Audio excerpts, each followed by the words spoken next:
శ్రీగురుభ్యో నమః. శ్రీ మహాగణాధిపతయే నమః. శ్రీ సరస్వతి నమః. భక్తులారా, వాల్మీకి మహర్షి రచించిన శ్రీమద్ రామాయణం యథాతథంగా చెప్పుకున్నాం. ప్రతి శ్లోకం దాని అర్థం ఇందులో భాగంగా నిన్నటి వరకు మనం బాల అయోధ్యారణ్య కిష్కింద సుందరకాండలో పూర్తి చేసాం. యుద్ధకాండలో 76వ సర్గ వరకు పూర్తి చేసాం. ఈ రోజున 77వ సర్గని ప్రారంభం చేద్దాం. ప్రారంభించే ముందు వాల్మీకి మహర్షిని ప్రార్థన చేసుకుందాం. పూజంతం రామ రామేతి మధురం మధురాక్షరం ఆరుహ్య కవితా శాఖాం వందే వాల్మీకి కోకిలం. సమర్థ సద్గురు సాయినాథ్ మహారాజ్కి జై. సుగ్రీవుడి చేతిలో చచ్చిపోయాడు. నేను చెప్పుకున్నాం కదా, కుంభుడు. ఇక వాడి తమ్ముడున్నాడు నికుంభుడు. వీడు చూపులతో దహించే వాళ్ళలాగా సుగ్రీవుడిని చూస్తూ భయంకరమైన యమదండం లాంటి పరిఘాయుధాన్ని అందుకున్నాడు సుగ్రీవుడిని చంపడానికి. అది రాక్షసులకు చాలా మంగళకరమైన ఆయుధం. హిమోత్పర్వత శిఖరం వంటి ఆ పరిఘాయుధము అది వరకు రాక్షసులకు అనేక సార్లు జయాన్ని సంపాదించి పెట్టింది. తాపటం చేసిన వజ్రాలతోటి, పగడాలతోటి, బంగారు కట్లతోటి, 5 వేళ్ల ముద్రలతోటి, అలంకారంగా కట్టిన పూలదండలతోటి, ఇంద్రధ్వజం వంటి ఆ పరిఘాయుధాన్ని ఆ భయంకర పరాక్రముడు నికుంభుడు పట్టుకుని గిరగిర తిప్పుతూ వికృతంగా నోరు తెరిచి సింహనాదం చేశాడు. వక్షస్థలం మీద ధగధలాడుతూ ఉన్న పతకంతో, తలతల్లాడుతూ ఉన్న బంగారు బాహువులతోటి, చిత్ర విచిత్ర కాంతులతోటి తేజరిల్లుతూ ఉన్న కుండలాలతోటి, మెడలో వేసుకున్న రంగురంగుల పూలదండలతోటి, చేతిలో పట్టుకున్న పరిఘాయుధంతో నికుంభుడు అప్పుడు ఆకాశంలో ఇంద్రధనస్సుతోనూ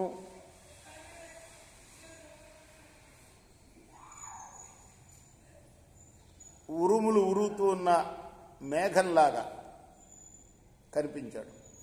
ఆ మహాకాయుడు నికుంభుడు అప్పుడు గిరగిర తిప్పుతూ ఉన్న పరిఘాయుధం కొన తగిలి సప్తవాయువుల సంధి ప్రదేశం బద్దలైపోయింది. ఆ ప్రదేశంలో మహాధ్వనితో పొగల్లేని అగ్నిహోత్రం ప్రజ్వరిల్లింది. అప్పుడు కుబేరుడి అలకాపట్టణము, గంధర్వ భవనాలు, అమరావతి పట్టణము, అశ్విన్యాది నక్షత్రాలు, సాధారణ నక్షత్రాలు, కుజాది గ్రహాలు, చంద్రుడు, ఆకాశం, సమస్త లోకాలు గిరగిర తిరుగుతున్నట్లు కనిపించాయి. ఆ పరిఘాయుధ కాంతుల నుంచి, ఆభరణాల కాంతుల నుంచి ప్రళయ కాలాగ్నిహోత్రంలాగా తేజులతో ఉన్న నికుంభుణ్ణి వానరు వీరులు తేరిపార చూడలేకపోయారు. ఆ నికుంభుణ్ణి చూచి అటు రాక్షసులు ఇటు వానరులు భయపడిపోయారు.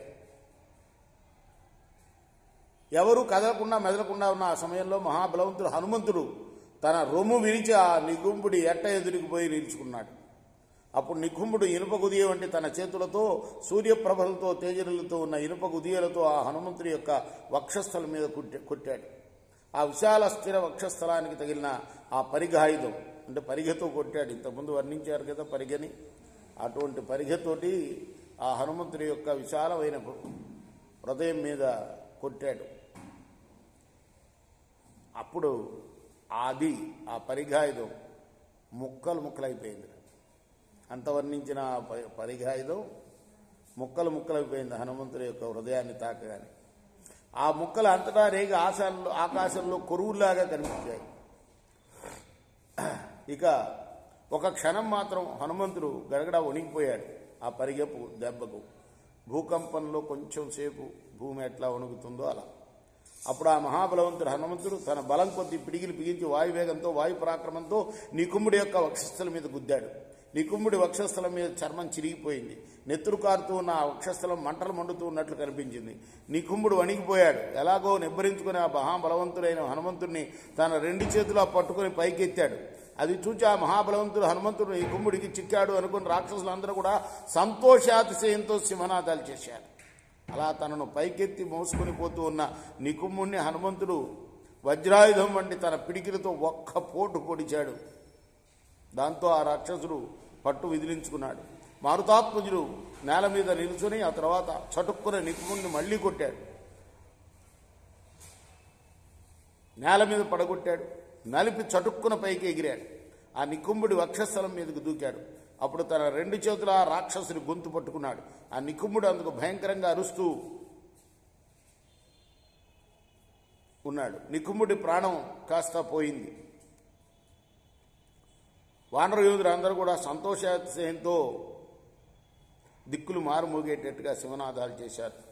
ఇది 77వ సర్గ. రేపు మనం 78వ సర్గ ప్రారంభం చేద్దాం. కృష్ణార్పణమస్తు. సాయి కృష్ణార్పణమస్తు.